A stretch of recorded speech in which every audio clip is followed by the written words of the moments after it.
നമുക്കൊരു fruit salad എങ്ങനെ ഉണ്ടാക്കുന്നതെന്ന് നോക്കാം. അതിനായി വാനിലയുടെ ഫ്ലേവറുള്ള കസ്റ്റർഡ് പൗഡറാണ് ഞാനിവിടെ എടുത്തിരിക്കുന്നത്. 2 ടേബിൾ സ്പൂൺ കസ്റ്റർഡ് പൗഡറിലേക്ക് 1/4 കപ്പ് റൂം ടെമ്പറേച്ചറിലുള്ള 1/4 കപ്പ് പാൽ അതിലേക്ക് ഒഴിച്ച് കട്ടയില്ലാതെ നന്നായി ഒന്ന് ഇളക്കി റെഡിയാക്കി വയ്ക്കുക. അതിനുശേഷം 1/2 ലിറ്റർ പാൽ ഒന്ന് തിളപ്പിച്ചെടുക്കുക.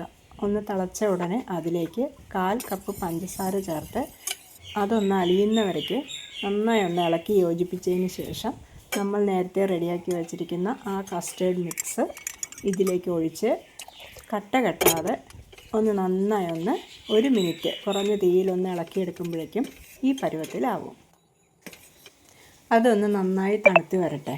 അപ്പോഴത്തേനും നമുക്ക് കുറച്ച് ഫ്രൂട്ട്സ് എന്താണോ നമുക്ക് അവൈലബിൾ ആയിട്ടുള്ള ഫ്രൂട്ട്സ് അത് നമുക്കത് ചേർക്കാം.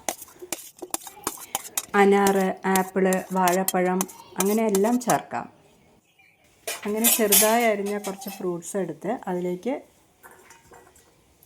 1 ടേബിൾ സ്പൂൺ തേന്, അത് ഓപ്ഷണലാണ്, ഉണ്ടെങ്കിൽ ചേർത്താൽ മതി.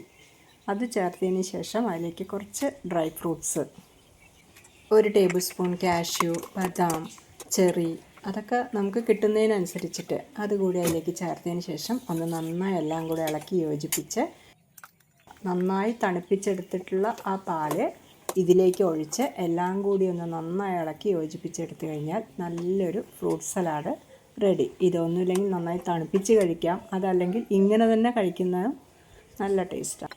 ഇങ്ങനെ ഒന്ന് ചെയ്ത് നോക്കൂ.